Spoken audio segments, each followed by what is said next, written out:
Bonjour à tous, bienvenue sur ma chaîne WinDev Nurse. Aujourd'hui, on va parler d'une nouvelle notion dans WinDev, ce sont les tableaux. Alors les tableaux, en fait, c'est quoi? En fait, c'est un tableau, c'est d'aspect un tableau, mais qui va vous permettre de lire les données qui se trouvent dans les fichiers de données en arrière-plan. Alors, un tableau, par exemple, ça va vous permettre d'afficher la liste de vos clients, éventuellement leurs références, leur adresse ou le numéro de téléphone. Et d'où nous, dans notre cas, en fait, puisqu'on parle de patients et de traitements, eh ben, on va afficher, par exemple, dans un hôpital, la liste des patients qui sont là. On va tout de suite passer sur le PC et puis je vais un petit peu vous parler, vous montrer ça en direct. À présent, on est sur le PC, donc on reprend exactement la même structure que les cours précédents. Donc là, on a une page de démarrage que j'ai un petit peu modifiée, j'ai enlevé des boutons. Et je vous rappelle juste en deux mots la structure des données. On est sur le fichier des patients. Et là, j'ai fait une petite modification. Il y avait un ID patient qui était la clé unique, vous le voyez ici. Et sur les noms, j'ai rajouté une clé avec doublon. Je vais vous expliquer plus tard pourquoi, parce que ça change un petit peu l'aspect, certaines fonctionnalités du tableau. Alors, on retourne sur notre page de démarrage. Parfait.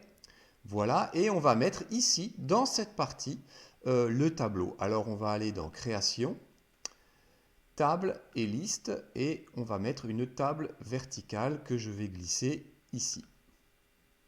Alors vous voyez déjà, il y a un assistant de création de tableau, vous n'allez pas le coder directement. Alors on peut remplir un tableau par codage, mais aujourd'hui on va juste pour le moment créer le tableau et le faire lier au fichier correspondant.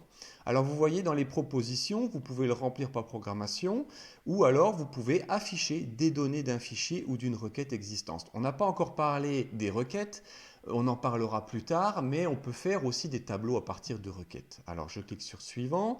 Et là, on vous demande la création d'un chantable, puisque le tableau est un chantable, à partir de quel fichier vous voulez le faire ou quelle requête. Bon, ben là, le fichier patient, je clique sur Suivant, et là, on vous demande quelles sont les rubriques du fichier de données que vous voulez voir apparaître. Alors ici, je vais tout garder, mais il est tout à fait possible, par exemple, de supprimer une rubrique qui n'apparaîtrait pas dans votre tableau. Pour le moment, je garde toutes les rubriques et je fais suivant. Là, on vous demande la rubrique de tri. Alors, comment est-ce que les données vont être triées? Eh bien, moi, par contre, je ne vais pas les trier sur l'ID patient qui est la clé unique, mais je vais plutôt les trier sur le nom. Et vous voyez qu'ici, on peut faire un parcours inversé. Ça veut dire, là, il va partir par exemple, du A pour aller jusqu'à Z, mais on peut aussi faire ce tri d'une manière différente en partant du Z vers A. Bon, pour le moment, je vais garder un ordre alphabétique.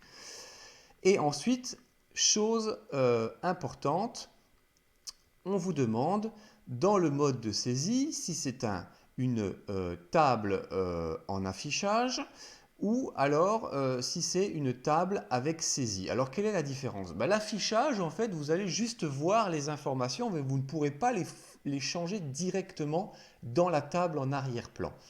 Tandis qu'avec la table avec saisie, vous allez pouvoir en fait autoriser en fait la saisie des informations directes dans le tableau. Et si ce tableau, comme dans notre cas, est lié avec une autre, enfin si le fichier est lié avec un autre fichier, comme chez nous, le patient est lié au traitement, eh bien vous allez pouvoir autoriser, par exemple ici, la saisie en cascade. Ça veut dire qu'une modification de l'identifiant du patient va provoquer automatiquement la modification en cascade dans le fichier des traitements. Alors, deuxième chose, concernant la source de remplissage, vous avez deux possibilités. Soit vous faites un fichier de données chargé en mémoire, ça veut dire que là, il va aller prendre une photo des données qui se trouvent dans le fichier et il va vous les faire apparaître sur votre tableau.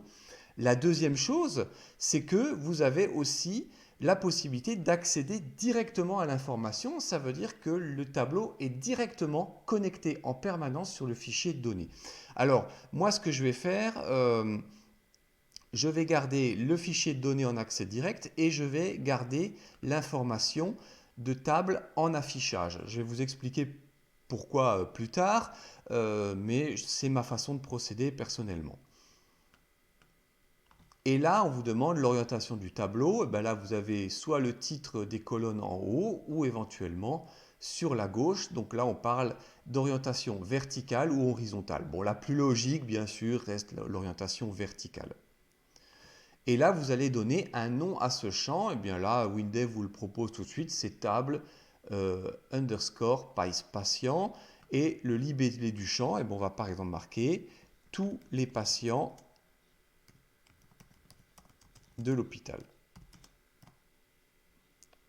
Je vais juste vous montrer qu'on peut vraiment modifier le libellé comme on le souhaite. Je clique sur terminer et voilà, le tableau se crée. Alors bien sûr, l'aspect là est un petit peu, n'est pas vraiment adapté, donc vous avez tout à fait la possibilité, par exemple, de réduire tout de suite les tailles des colonnes. Voilà. Donc là, je ressaisis mon tableau. Et je vais mettre un peu les informations comme ça. Alors vous voyez que ici vous avez des petites flèches rouges là qui apparaissent, ok. Et ça en fait ça veut dire que le champ, alors tous les champs que vous voyez, toutes les combos, tout ce que vous voyez qui a des petites flèches rouges comme ça signifie qu'il y a un ancrage qui est fixé. L'ancrage, on en parlera dans une vidéo particulière, mais l'ancrage ça permet d'adapter la taille automatiquement la taille du tableau, par exemple, en fonction de la taille de la fenêtre. Bon, pour le moment, ma fenêtre n'est pas redimensionnable, donc ce que je vais faire, je vais supprimer l'ancrage, c'est-à-dire le champ ne change pas. Voilà, je garde un ancrage comme ça. Et puis ici, eh bien, on va rajouter des boutons pour ajouter des patients, par exemple. Alors, on va faire une petite visualisation.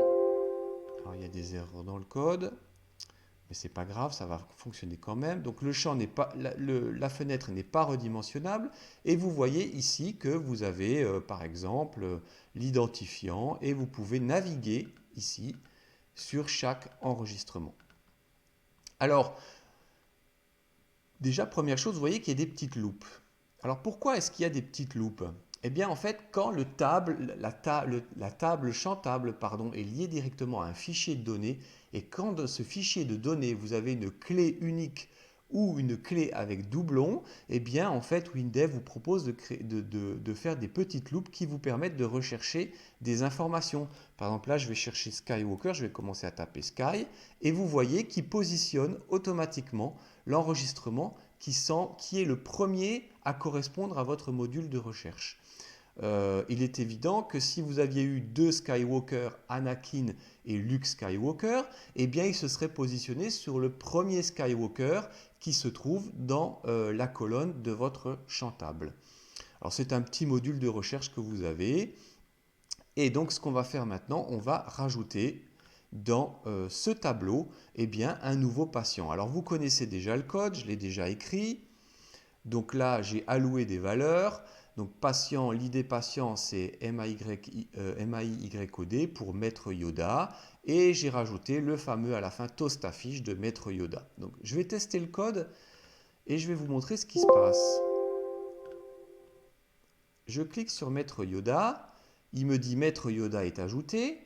Mais dans le tableau, Maître Yoda n'est pas ajouté, il n'apparaît pas. Bon, tiens, bizarre. Je vais fermer la fenêtre et je vais relancer la page de code et vous voyez qu'il n'apparaît toujours pas. Alors pourquoi il n'apparaît pas? Ah oui, parce que j'ai fait une petite erreur. C'est que je n'ai pas mis le H ajoute qu'on avait déjà vu dans le fichier patient. C'est pour ça qu'il n'a pas été ajouté. Donc je recommence. J'ajoute Maître Yoda. Maître Yoda est ajouté. Il n'apparaît pas. Il n'apparaît pas. Et pourtant, si je vais dans le WDMap, je me rends compte que Maître Yoda est bien là. Alors pourquoi est-ce qu'il ne me l'affiche pas? Il ne me l'affiche pas pour la simple raison que nous n'avons pas mis à jour le tableau. Et pour mettre à jour le tableau en direct, c'est une fonction qui s'appelle table affiche et vous demande quelle table vous voulez mettre à jour, donc c'est la table patient, et vous avez des options possibles, c'est-à-dire qu'il va, ici dans TA début, il va se positionner sur le premier enregistrement. Si vous ne précisez pas d'option, il va lui-même se positionner sur le premier enregistrement. Donc maintenant, Maître Yoda existe déjà, donc je vais rajouter un autre patient. Donc là, on va un petit peu changer de film. On va parler de McFly Marty. Alors là, je me trompe parce que ici, c'est McFly. Le prénom, c'est Marty. Et on va mettre ici Marty a été ajouté. Parfait. On a bien le H ajoute. Et là, on va voir l'effet du rajout de Marty McFly qui sera donc Mac et Mar. Ici en ID patient. Allez, c'est parti. On teste. Go. Alors là, Maître Yoda, bon, bah, il est présent. Mais pourquoi est-ce qu'il est présent maintenant? Il est présent parce qu'en fait, je viens de relancer l'apparition de la fenêtre. Et quand on relance l'apparition d'une fenêtre, eh bien, on affiche, on met à jour tous les tableaux.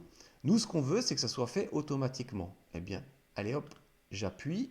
Marty a été ajouté et effectivement, Marty McFly a été ajouté. Donc, pensez bien quand vous avez un tableau un champ table pardon, comme ça et que vous voulez le mettre à jour, pensez bien à mettre en place la fonction table affiche à la fin de votre code en W langage.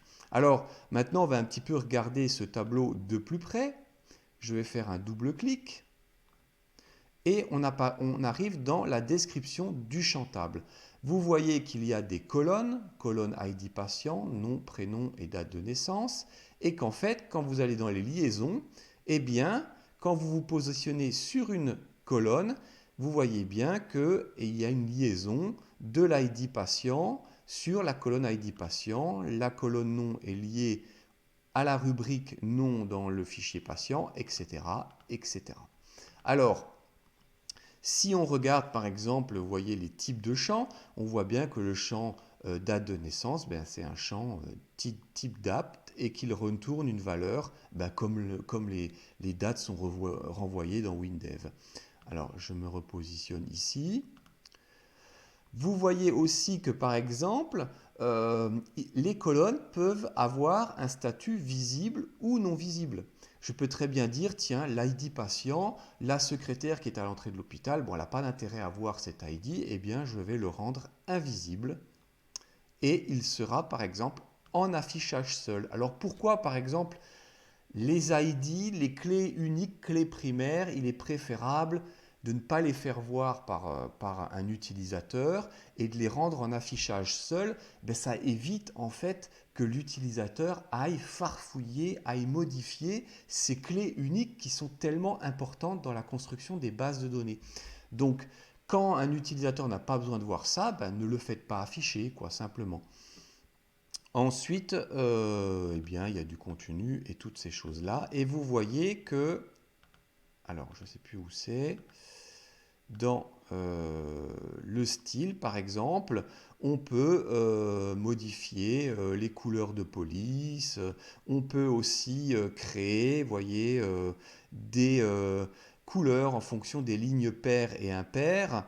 Et on peut mettre par exemple ici une couleur qui va être, alors je prends quelque chose comme du gris clair, voilà. Et vous voyez automatiquement l'aspect que ça va rendre pour l'utilisateur. Voilà. Là, c'est le cas. Mais imaginons, vous voulez aussi changer le nom d'une colonne pour l'utilisateur. Alors, vous savez très bien que c'est lié à la date de naissance du patient, mais pour l'utilisateur, il n'a pas besoin de voir, par exemple, ça. Donc là, vous allez dans Régime générale et vous mettez, par exemple, DOB, des Date of Birth en anglais, simplement pour que l'utilisateur sache que c'est une date de naissance.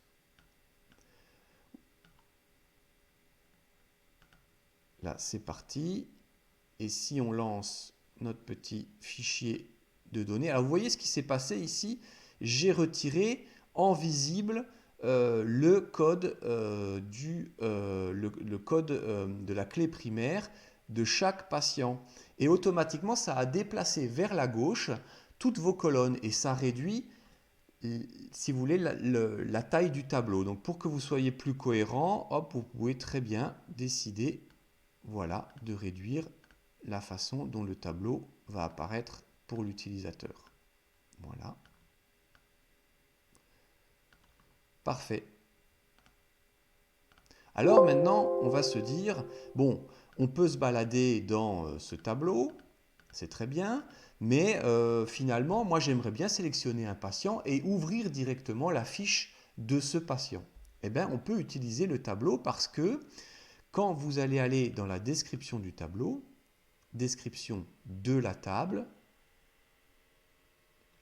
vous voyez ici, normalement, dans le contenu, eh bien, on vous explique comment est rempli le tableau. Donc, c'est bien un fichier, hein, c'est marqué là, en accès direct. On parcourt le fichier patient et quelle est la rubrique mémorisée? La rubrique mémorisée, c'est quand vous allez, par exemple, sélectionner une ligne, qu'est-ce qu'il va être enregistré en arrière-plan comme type de valeur et comment vous allez utiliser ces valeurs. Alors là, on vous propose des rubriques par défaut. Alors nous, on va lui dire, nous, on veut que ça soit l'idée patient. Pourquoi? Parce qu'en fait, on va essayer de faire en sorte qu'en sélectionnant une ligne et en cliquant sur un bouton, il va chercher l'identifiant patient, il va trouver cet identifiant, on va ouvrir la fenêtre des patients et on va faire apparaître les données dans cette fenêtre des patients. Eh bien, c'est ce qu'on va faire et on va faire comme rubrique mémorisée l'ID patient. Et la rubrique de parcours, c'est toujours le nom. Alors, hop, je vais faire OK. Maintenant, on va créer un petit bouton et on va juste essayer de voir si ça nous renvoie bien la bonne information. Comment on pourrait faire ça? Eh bien, on va utiliser dans un premier temps la fonction info. Alors là, je vais mettre des petits points d'interrogation. Je vais aller dans le F2. Alors, le bouton là n'est pas créé, donc je vais le créer bien comme il faut. Et c'est le bouton, on va dire, recherche ou ouverture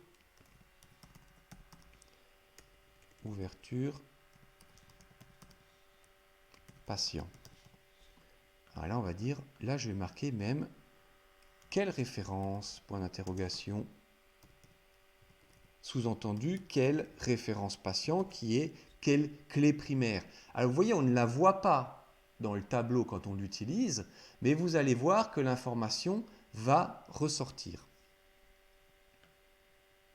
OK, je vais en F2 et là, je fais juste un info et je vais marquer quelle est l'info qui est renvoyée par la table patient.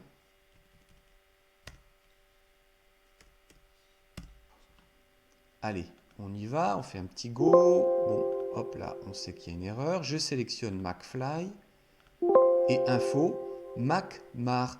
Et McMar, c'est bien la référence patient que l'utilisateur ne voit pas à l'écran, mais qui est renvoyée par le tableau. Alors là, c'est super parce que maintenant, on retrouve notre référence qu'on va utiliser. Et bien là, maintenant que ça fonctionne, eh bien on va faire une recherche dans le fichier.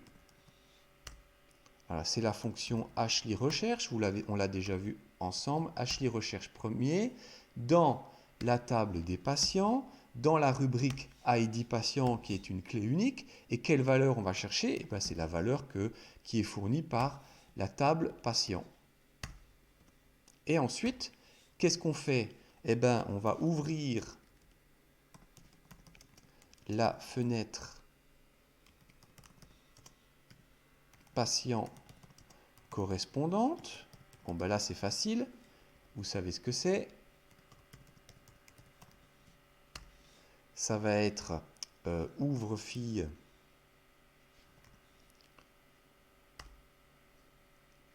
fenêtre patient. Parfait. Et puis, on va faire un remplissage automatique des informations. Sous-entendu, des champs qui sont liés à la fenêtre, au fichier patient et surtout au patient que nous venons de trouver avec la fonction Ashly recherche premier. Et là, vous connaissez la fonction, c'est fichier vers écran pour la fenêtre patient. Allez, on va tester tout ça. Petit go, je sélectionne Skywalker Anakin, je clique sur mon bouton et voilà, je viens d'ouvrir la fenêtre patient avec les informations de Skywalker Anakin que je viens de sélectionner. Si je change McFly, et bien là, j'ouvre la fenêtre patient pour Marty McFly. Alors, maintenant, je vais vous montrer une dernière petite chose, parce que ça fait comme un peu beaucoup déjà, mais on va essayer de modifier les données, par exemple, du tableau à partir de la fenêtre patient que l'on a ouvert. Donc, hop là, je modifie juste là le nom du bouton, je vais mettre plutôt ouvrir. Parfait. Et maintenant, je vais retourner dans la fenêtre patient et je vais, par exemple, imaginer un ajout de patient. Alors, on garde un petit peu le code qu'on avait créé. Donc, il y a un ID patient. Cet ID patient, c'est la concaténation d'informations, 3 premières lettres du nom et 3 premières lettres du prénom. Ensuite, on dit à WinDev de lier les données automatiquement. On les ajoute dans le fichier patient. On met un toast affiche qui nous dit que le patient était bien ajouté. Et puis, ce qu'on va faire, on va mettre à jour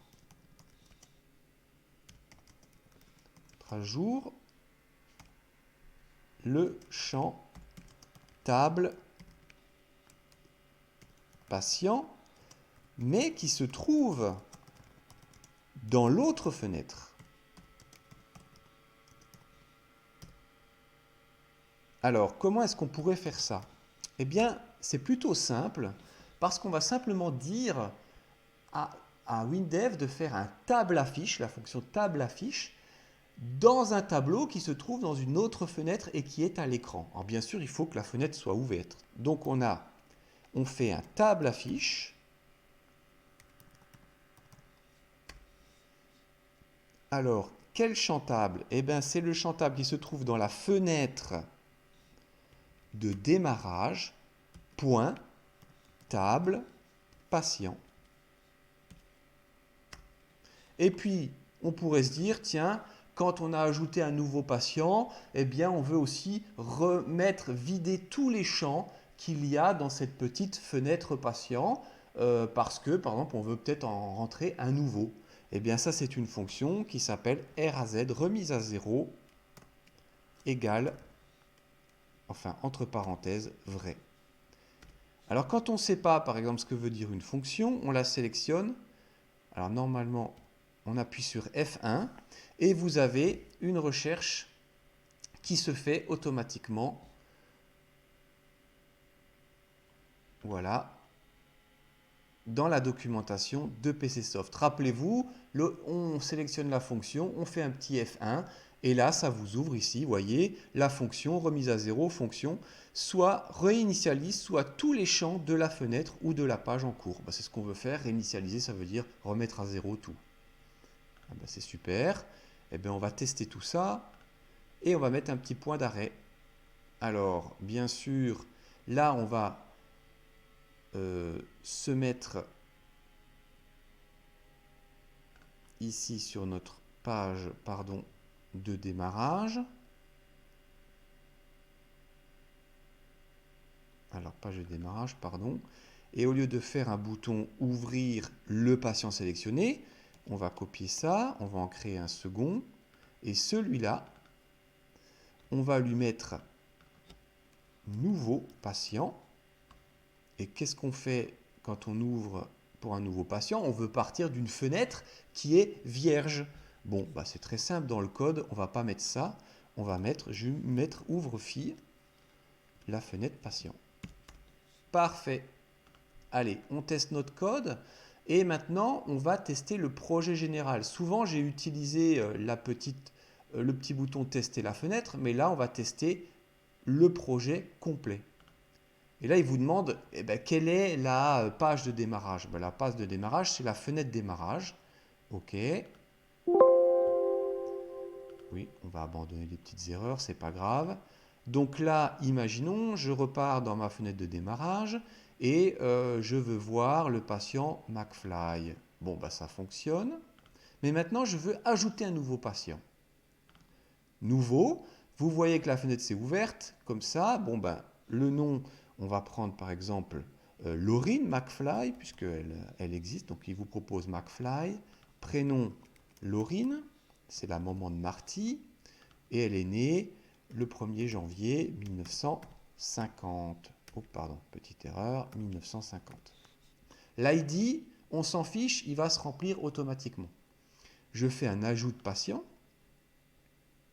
Donc là, SIID égale gauche, c'est la concaténation des informations, un petit F8. Je regarde ce qui se passe.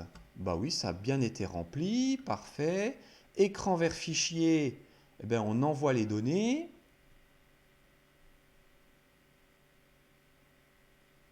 H-ajoute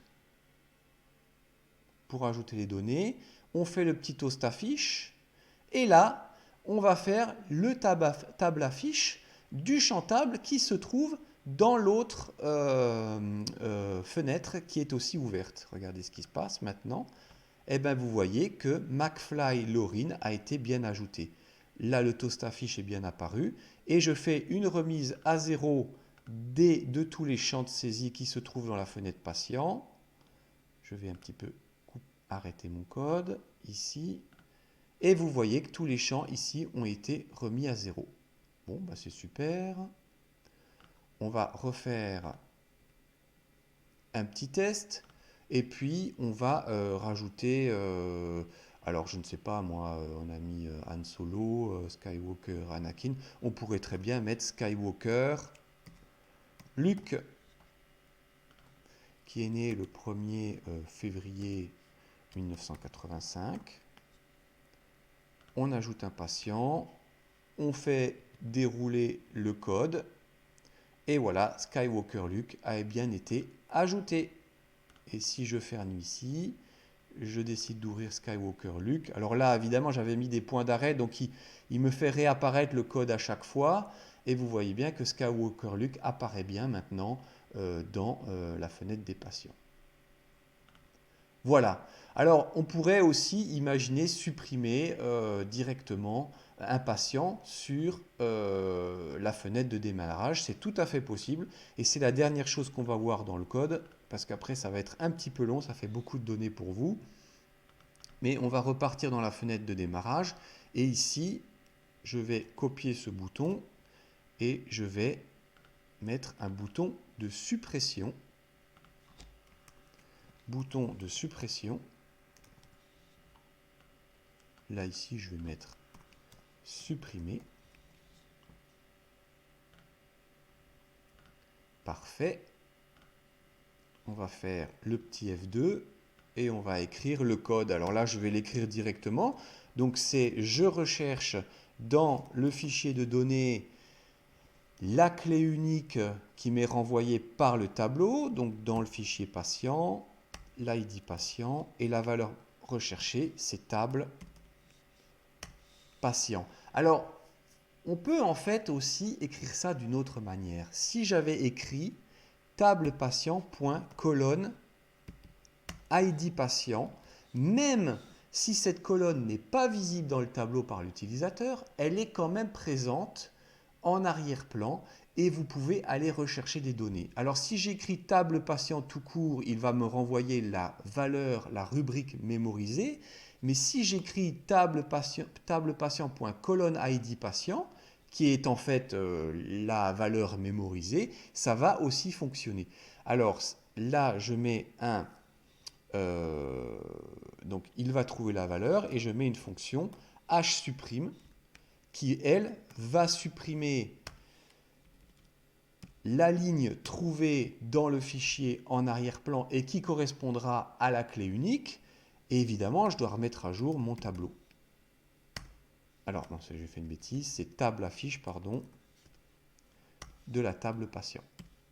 Alors, la dernière fois, quand on supprimait une donnée, on s'était dit, est-ce que on ne pourrait pas voir s'il trouve la clé unique? S'il la trouve, il supprime, et s'il ne la trouve pas, ben, il me met un message, il me dit qu'il ne la trouve pas. Bon, là, ce n'est pas vraiment nécessaire, parce qu'en fait, le champ table est lié au fichier de données. Et la rubrique mémorisée qui est renvoyée, ou la table patient.colonne ID patient, elle existe. Parce qu'en fait, sinon, il ne l'afficherait pas dans le champ table. Donc, on n'a pas besoin de faire, par exemple, la fonction si htTrue égale vrai, alors tu fais ça, et si tu ne trouves pas, tu me mets un message qui dit que tu ne le trouves pas. Ce n'est pas nécessaire. Là, on va vraiment mettre la fonction hsupprime, parce qu'on sait que la valeur, elle existe. Allez, on fait un dernier petit test. Je fais un Go général. Je sélectionne Marty McFly. Je veux le supprimer. Et vous voyez que Marty McFly a été supprimé et que le tableau s'est mis automatiquement à jour. Et il est allé se repositionner sur la première valeur. Voilà, je vous ai montré un petit peu ce qu'on peut faire avec un tableau. Eh bien, avec un tableau, vous pouvez voir en direct l'ajout de données, la modification ou la suppression des données. Bon, ça suffit pour aujourd'hui. C'était un petit peu long. Je voulais vous montrer le tableau. Il y a d'autres fonctions qui existent dans les tableaux. Je vous ferai ça dans des petites vidéos flash parce que sinon ça fait vraiment trop d'informations. Voilà, amusez-vous à créer votre petit tableau et d'aller rechercher les données, ouvrir la fenêtre qui correspond au type de patient ou alors au client pour que vous puissiez voir toutes les informations du client, modifier le nom du client et voyez les impacts sur le champ table. Voilà, je vous souhaite une bonne journée.